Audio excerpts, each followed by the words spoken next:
Assalamualaikum warahmatullahi wabarakatuh. Jumpa kembali dalam kegiatan belajar bersama secara online. Saya berharap kita semua masih tetap ada di dalam arahan pemerintah untuk mencegah penyebaran COVID-19 supaya berhenti, tidak lagi menyebar kemana-mana. Tapi saya akan terus mengingatkan kita semuanya bahwa sebaik-baik kita adalah orang yang mengikuti arahan pemerintah. Saya ingin ceritakan kepada saudara apa yang saya dengar tadi pagi. Tadi pagi ada teman yang menceritakan tentang satu daerah yang kemudian hari ini itu bertambah beberapa orang yang jadi positif COVID-19.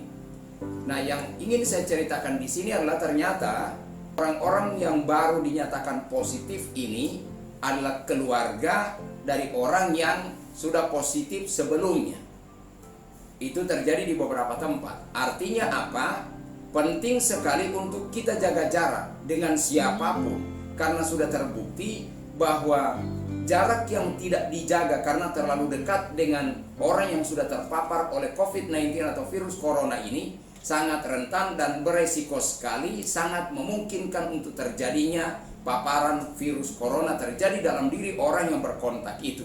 Oleh karena itu bukan tanpa alasan pemerintah terus menganjurkan kita untuk menjaga jarak, terus pakai masker dan tidak keluar rumah. Dan kalau kita dianjurkan untuk tidak mudik, maka sebaiknya jangan memaksa untuk mudik. Kita akan membahas tentang topik yang agak khusus, yakni kesuksesan sejati. Sekali lagi, kesuksesan sejati. Topik ini adalah penerapan sila keempat, karena saya rasa saya harus memperdalam tentang sila keempat ini, karena inilah yang merupakan inti dari kehidupan berdemokrasi dan juga kehidupan dalam dunia ekonomi dilandasi oleh sila keempat dan sila kelima berikutnya. Tapi secara keseluruhan, sila-sila Pancasila itu harusnya menjadi dasar buat kita di dalam melakukan segala sesuatu di dalam kehidupan kita sebagai warga negara Indonesia. Kehidupan kita harus menjadi ekspresi dari penerapan sila-sila yang ada di dalam Pancasila. Itulah yang saya yakini sebagai kesuksesan sejati. Andaikan kita mencapai kesuksesan yang sesuai dengan desain negara kita, negara Pancasila, dan kita mendasari segala bentuk kesuksesan dan tindakan kita sesuai dengan Pancasila, maka saya yakin tidak akan ada hukum yang kita langgar kalau kita mendesain perjalanan hidup kita seperti itu. Nah, kesuksesan sejati, ukuran kesuksesan sejati itu adalah sila-sila yang ada di dalam Pancasila.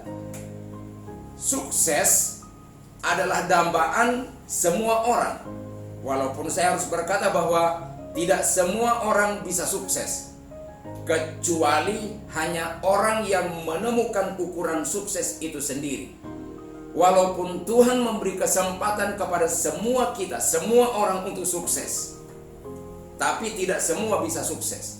Hanya orang yang menemukan ukuran sukses itu sendiri yang bisa meraih kesuksesan itu. Untuk sukses, orang harus bekerja. Orang harus berusaha. Jadi kalau tidak bekerja, lupakan sukses. Kalau tidak mau berusaha, lupakan sukses. Karena bagaimanapun juga sukses itu adalah hasil sebuah usaha, hasil tindakan bekerja. Dengan kata lain, kita harus berikhtiar, malah kita harus menyempurnakan ikhtiar untuk dapat meraih sukses. Sayangnya, di dalam rangka meraih sukses dan keberhasilan itu, ada banyak yang memakai ukuran yang salah. Apa itu ukuran yang salah dalam kesuksesan? Sekedar sukses dalam mengejar cita-cita. Misalnya, jadi dokter. Ternyata begitu jadi dokter, tidak bahagia. Kenapa? Karena harus bekerja lagi. Harus bekerja lagi. Sudah bekerja, sudah praktek. Ternyata masih tidak cukup. Kenapa? Karena tetap harus terus praktek. Kalau tidak praktek, tidak dapat duit. Jadi akhirnya tidak bahagia. Kemudian ada orang yang bekerja jadi PNS untuk meraih kesuksesan itu. Atau ada orang yang bekerja jadi pengusaha, jadi petani, jadi nelayan. Semua ini adalah jalan menuju sukses. Semua ini adalah cara untuk sukses. Sayangnya ukuran banyak orang dalam semuanya ini hanya sekedar bersifat kebendaan dan material belaka. Oleh karena itu, kesuksesan itu bukan kesuksesan yang sejati. Kesuksesan model begitu jadi PNS, jadi punya jabatan yang tinggi. Tetap begitu meraih jabatan yang tinggi, cenderung untuk mempertahankan kekuasaannya. Tidak bahagia artinya, karena selalu takut, selalu gelisah, jangan-jangan akan kudeta, jangan-jangan akan dilengsarkan. Selalu gelisah setengah mati di dalam mempertahankan kedudukan dan jabatan kekuasaan yang dipunyai. Dan itu bukan kesuksesan sejati menurut saya. Nah, orang akan bertanya, kesuksesan sejati itu apa kira-kira? Bukan karena banyak harta, 7 turunan tidak habis. Itu bukan ukuran kesuksesan sejati. Karena ada banyak orang yang punya harta melimpah, tapi kok tidak bahagia. Ada banyak orang yang sudah mewujudkan impiannya rumah mewah, tapi tetap tidak menikmati. Ada banyak orang yang sudah punya mobil mewah, tapi tetap juga belum nyampe. Karena ternyata setelah punya satu rumah, pingin rumah yang lain. Setelah punya mobil yang lain dan lebih bagus lagi. Akan terus begitu, sehingga tidak pernah mengenal kata puas. Oleh karena itu, saya ingin sampaikan topik ini sengaja saya desain sedemikian rupa untuk mengantarkan kita semuanya meraih kesuksesan sejati. Karena menurut saya, kesuksesan inilah yang akan menjadi kesuksesan jangka panjang buat kita. Bukan kesuksesan yang hanya di dunia ini saja, tapi ini akan menjadi bekal kita untuk di akhirat nanti. Kesuksesan jangka panjang, kesuksesan dunia dan akhirat. Awal-awal saya sempat menjalani kehidupan yang cuma sekedar sukses untuk meraih impian, sukses untuk meraih cita-cita. Tapi ternyata setelah meraih impian, setelah hampir semua impian saya terwujud, ternyata saya merasakan ada yang kurang.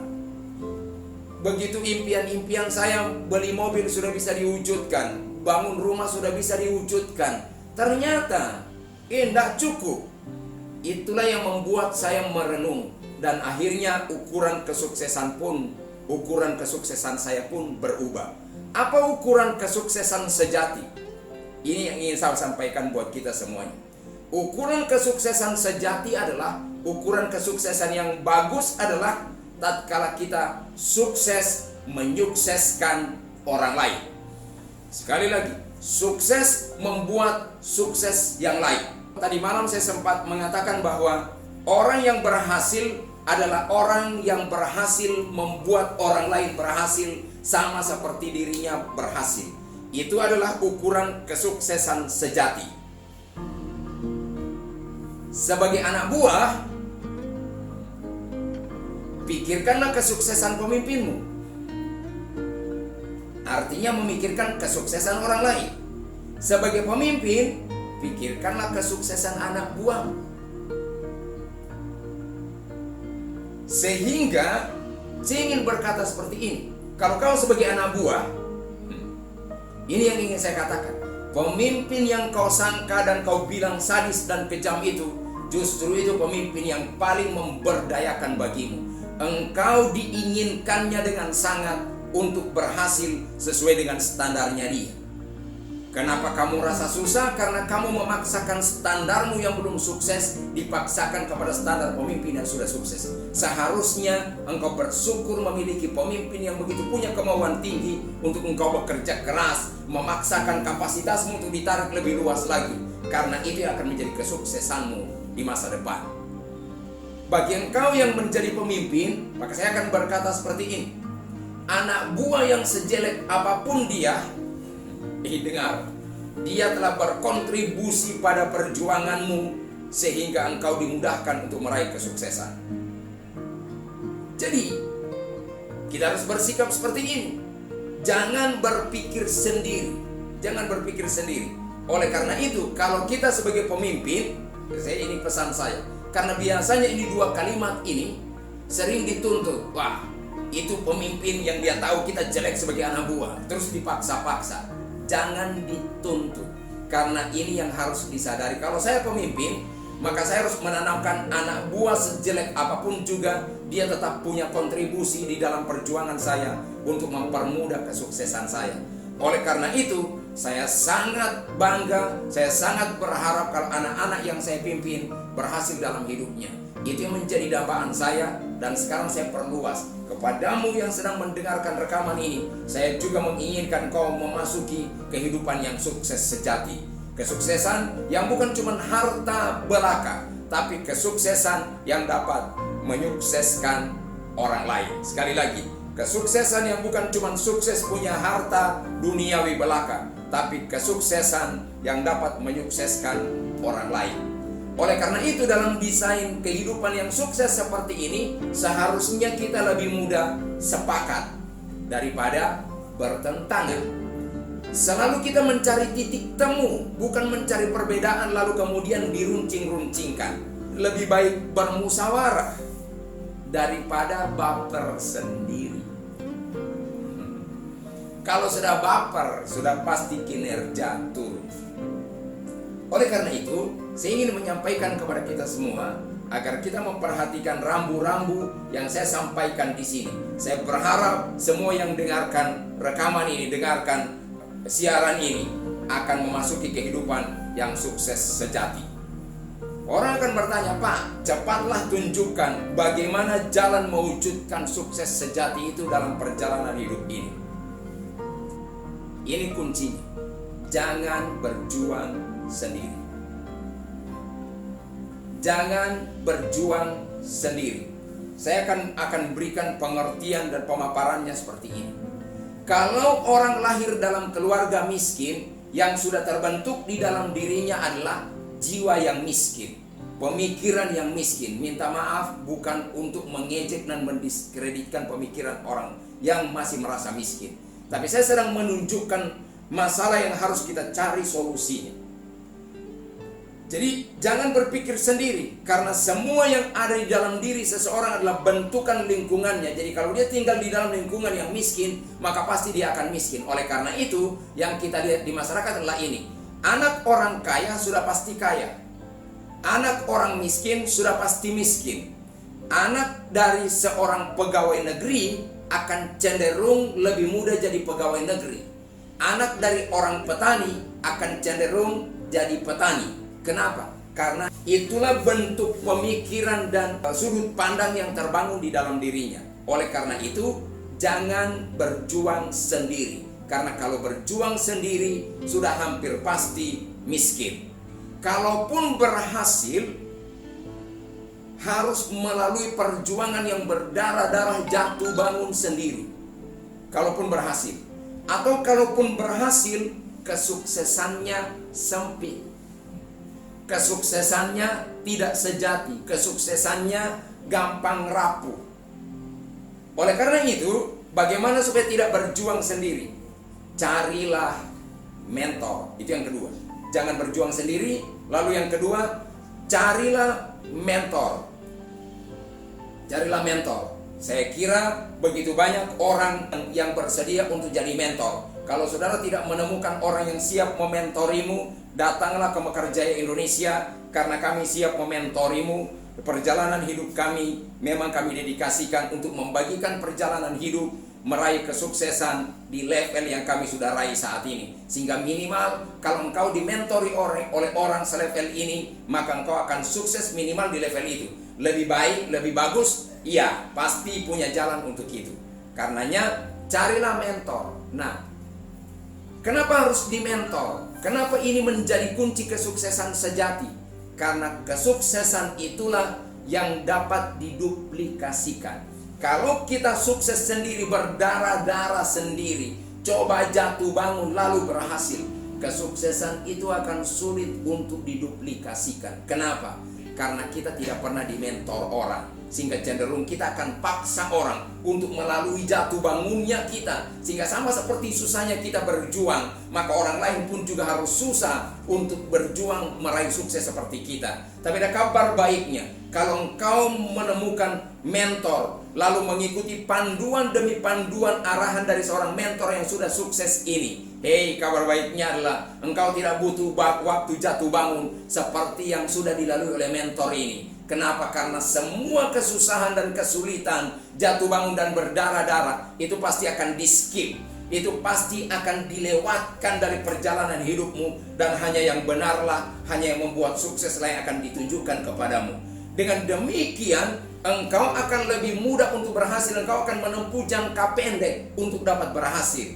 Dengan demikian kalau mentormu mencapai sukses 10-20 tahun, maka engkau tidak butuh 10-20 tahun itu. Karena 10-20 tahun itu ada susah jatuh bangunnya, berdarah-darahnya di sana. Tapi waktu disalin kepadamu, yang berdarah-darah itu tidak perlu engkau lewati. Engkau hanya melalui jalan yang benar untuk menuju sukses, sehingga waktumu akan cenderung lebih pendek. Dengan demikian begitu engkau tahu jalan yang pendek untuk dapat sukses, maka engkau akan dapat menduplikasikan kesuksesan yang kamu miliki ke orang lain. Sehingga dengan demikian jalan menuju sukses itu makin lama makin ringkas, makin lama makin pendek, makin lama makin mudah. Kenapa? Ditemukan polanya.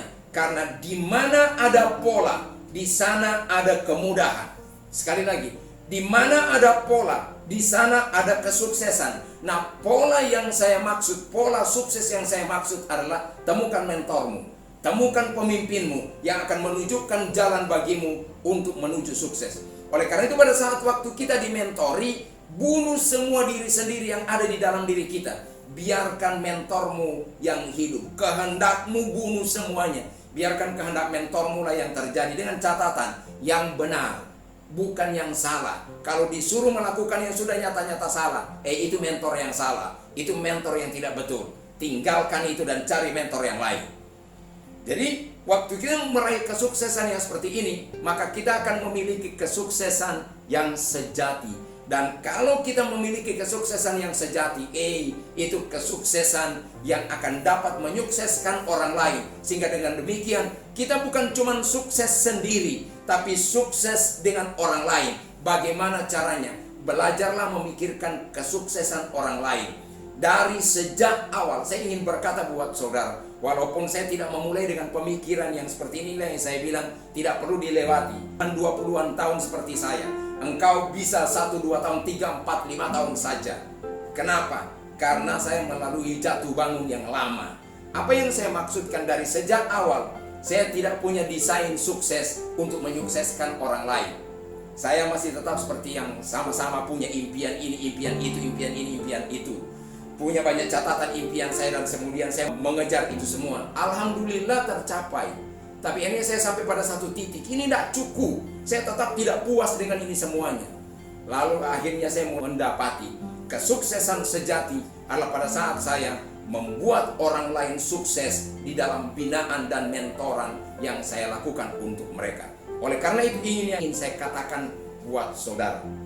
Jadilah sukses di bawah seorang mentor. Jangan menjadi sumbatan botol. Serap semua yang diarahkan oleh mentormu, dan itulah yang akan membuatmu berhasil dalam perjalanan hidupmu. Sehingga engkau pun akan menjadi mentor buat orang lain di belakangmu. Karena saya ingin berkata buat kita semuanya, berapa banyak orang sukses di Indonesia? Ada banyak pasti. Tapi kenapa Indonesia tidak berubah? Kenapa orang miskin tidak berkurang? Karena orang kaya, orang sukses sibuk dengan kesuksesannya sendiri, sibuk dengan hartanya sendiri, sementara orang miskin sibuk dengan perasaannya sendiri. Tidak pernah ketemu. Nah, sekarang kita sedang melakukan ini dengan tujuan untuk memperkecil gap antara si kaya dan si miskin, dan kita menjadi jembatannya, kita menjadi fasilitatornya. Kita menjadi orang sukses gaya baru. Kita menjadi orang sukses dengan cara baru, yakni sukses menyukseskan orang lain. Karena yang saya temukan adalah ini. Begitu kita sukses menyukseskan orang lain, maka pekerjaan kita akan jauh lebih mudah. Karena mereka akan dapat mengerjakan pekerjaan-pekerjaan yang kita kerjakan. Karena kita telah berhasil membentuk mereka dengan kinerja, pemikiran, dan sifat dasar yang kita bisa bentuk dalam hidup mereka. Jadi raihlah kesuksesan sejati dengan cara mempraktekkan sila keempat, yakni kerakyatan yang dipimpin oleh hikmat kebijaksanaan dalam permusyawaratan perwakilan. Ada pemimpin yang peduli akan rakyatnya, dan ada rakyat yang mensupport habis-habisan, mati-matian, gila-gilaan kepada pemimpinnya, dan ada sistem yang dijalankan di situ, yakni musyawarah untuk mencapai mufakat. Tidak ada konflik yang terbiar lama-lama, karena baik pemimpin maupun anak buah semua satu hati bergandengan tangan untuk mewujudkan tujuan bersama. maka begitu tujuan bersama itu tercapai, maka semuanya sukses. Insya Allah ini akan terjadi atas kita semuanya, sehingga kesuksesan itu bukan hanya milik 1-2 orang lagi, tapi milik banyak orang, sehingga kita akan dapat meningkatkan jumlah middle society, kita akan dapat meningkatkan kelompok golongan ekonomi menengah, kalau bisa di-upgrade ke atas. Jadi kita akan tingkatkan itu dengan jalan. Jangan terus mencari bantuan, tapi tingkatkan kapasitasmu sehingga engkaulah yang akan membantu orang lain. Kesuksesanmu pakailah untuk membantu orang lain sukses. Itulah kesuksesan sejati. Karena tidak ada artinya harta kekayaan yang melimpah, tidak ada artinya jabatan yang besar kalau tidak dapat membuat orang lain sukses. Tidak ada artinya kesuksesan yang kita raih kalau tidak memberi manfaat buat orang lain yang sebesar-besarnya. Bahkan kadang-kala saya bingung, Indonesia masyarakatnya beragama semuanya, tapi kenapa kok agama ini tidak bisa mengamankan Indonesia? Ribut terus, kritik terus, kacau terus. Ada yang salah dengan rakyat Indonesia. Tapi mari kita perbaiki itu semuanya. Biarkan kita menjadi masyarakat yang teduh, yang saling bergandengan tangan, sehati sepikir, dengan asas kekeluargaan dan kegotong royongan. Kita akan mewujudkan kesuksesan bersama, kita akan mewujudkan tujuan bersama, dan itulah kesuksesan sejati. Terima kasih atas perhatian kita semuanya. Terima kasih untuk kontribusi telah mengikuti siaran ini. Assalamualaikum warahmatullahi wabarakatuh.